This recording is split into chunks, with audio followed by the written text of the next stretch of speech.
Hi welcome to viewpoint. Deputy CM Pawan Kalyan గారికి వ్యతిరేకంగా ఒక పిల్ హైకోర్టులో దాఖలైంది. అంటే ఇది వ్యక్తిగతంగా పవన్ కళ్యాణ్ గారికి వ్యతిరేకంగా కాదు. ఉప ముఖ్యమంత్రి హోదాలో, పర్యావరణ మంత్రి హోదాలో ఆయన తీసుకున్న ఒక నిర్ణయాన్ని సవాలు చేస్తూ హైకోర్టులో పిల్ దాఖలైంది. సో ఆ పిల్ ఏంటంటే కోనోకార్పస్ మొక్కలు తొలగించడం కరెక్ట్ కాదు అనేది. ఇంతకుముందు పర్యావరణ మంత్రిగా పర్యావరణానికి చేటు చేసే కోనోకార్పస్ మొక్కల్ని తీసేయాలంటూ పవన్ కళ్యాణ్ గారు మంత్రి హోదాలో ఆదేశాలు జారీ చేశారు. ఇక నుంచి పెంచొద్దు, ఉన్న వాటిని వీలైనంత వరకు వాటిని తొలగించండి ఇది. అయితే దానికి సంబంధించి నివేదికలు కూడా చాలా నివేదికలున్నాయి. కోనోకార్పస్ అనేది చాలా ఇబ్బందికరమైన అంశం. దాన్ని అసలుకి వేళ్ళు చాలా భూమిలోకి అలా వెళ్ళిపోతాయి. వెళ్ళిపోయి పైప్ లైన్లు దెబ్బతింటాయి. అలాగే కోనోకార్పసు బయట పుప్పొడి రేణువులు అంటారు కదా, అవి గాల్లో కలిస్తే శ్వాసకోశ వ్యాధులొస్తాయి. సో, దీనివల్ల చాలా ఇబ్బందులున్నాయని జెప్పేసి అనేక నివేదికలున్నాయి. చాలా దేశాలు బ్యాన్ గూడా చేసాయి. దుబాయ్, ఖతార్ ఇలాంటివన్నీ బ్యాన్ చేసాయి. గుజరాత్ బ్యాన్ చేసింది. తెలంగాణలో గూడా చివరికి ఇదే అంశం చర్చ నడుస్తూ ఉంది.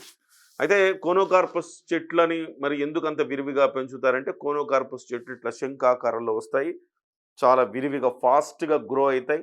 నీళ్ళకి సంబంధించిన సమస్య ఉండదు. సో, లైట్ కట్ చేస్తాయి. అంటే లైట్ కట్ చేయడం అంటే డివైడర్ల మధ్యలో వేసామనుకోండి, అవతల నుంచి వచ్చే వెహికల్, ఇవతల నుంచి వచ్చే వెహికల్, అవతల వెహికల్ లైటేస్తే అది ఇటువైపు రాకుండా ఈ ఈ ఈ మొక్కలే, ఈ చెట్లే కట్ చేస్తాయన్నమాట. అలాగే ఒక గాలి, వెలుతురు వాటికి సంబంధించి కూడా ఈ మొక్కలు ముఖ్యంగా సో, మరింత గాలిని అడ్డుకోవటం ఆ రకంగా కూడా చేస్తాయనేది చెప్తా ఉంటారు. అయితే ఒకటి, ఈ మొక్కల వల్ల కొన్ని ప్రయోజనాలున్నాయి. అంతకు మించిన నష్టాలు కూడా బాగా ఉన్నాయి కాబట్టి, స్పెషల్‌గా కోశ వ్యాధులొచ్చే ప్రమాదం ఉంది కాబట్టి, ఆ డివైడర్ మీద ఉన్నా గానీ, ఈ గాలికి చెట్లు ఊగుతూ పుప్పొడి రేణువులు మనకి శ్వాసకోశంలోకి వెళితే గనక సమస్యలని చెప్తున్నారు. దీని మీద అనేక దేశాలు బ్యాన్ చేశాయి కాబట్టి, మన దేశంలో కూడా బ్యాన్ చేయాలి, మన రాష్ట్రంలో బ్యాన్ చేయాలని పవన్ కళ్యాణ్ గారు భావించారు. ఆయనకున్న నివేదికల మీద.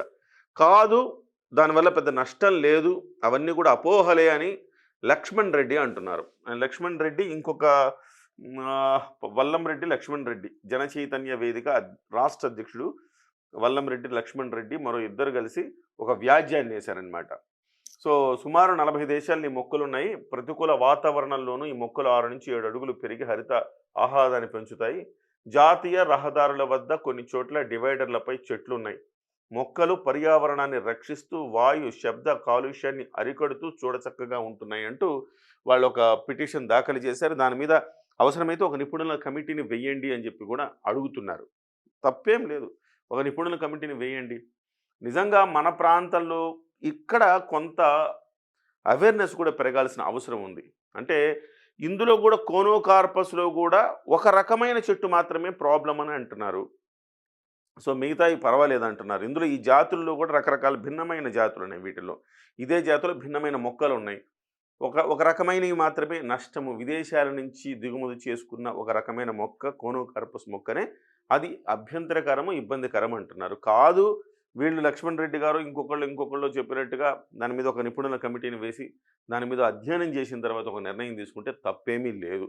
మరి ఈ రకంగా ప్రభుత్వం పునరాలోచన చేస్తుందేమో చూడాలి. ఎందుకంటే ఇప్పటి వరకు నాకున్న అవగాహన మామూలు జనరల్‌గా జరిగే చర్చ కూడా కోనోకార్పస్ మంచిది కాదనే చర్చే ఉంది ఇప్పటివరకు.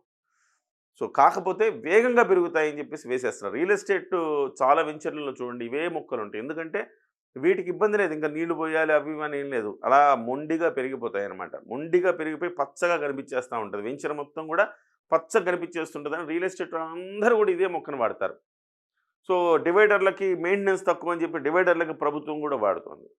సో, ఈ నేపథ్యంలో దీని మీద ఒక చర్చ అయితే జరగాల్సిన అవసరం ఉంది. తప్పేం లేదు. వాళ్ళు ఇలా అన్నారు. దాన్ని నిరూపించాల్సిన బాధ్యత కూడా ప్రభుత్వం మీద ఉంది కాబట్టి, మరి దీని మీద పునరాలోచన చేస్తుందా ప్రభుత్వం? మరి హైకోర్టు ఏం డైరెక్షన్ ఇస్తుంది? ఏంటనేది చూడాల్సిన అవసరం ఉంది. బహుశా నాకు తెలిసి హైకోర్టు దీని మీద ఒక నిపుణుల కమిటీని వేయమని చెప్తుందేమో అనుకుంటున్నాను.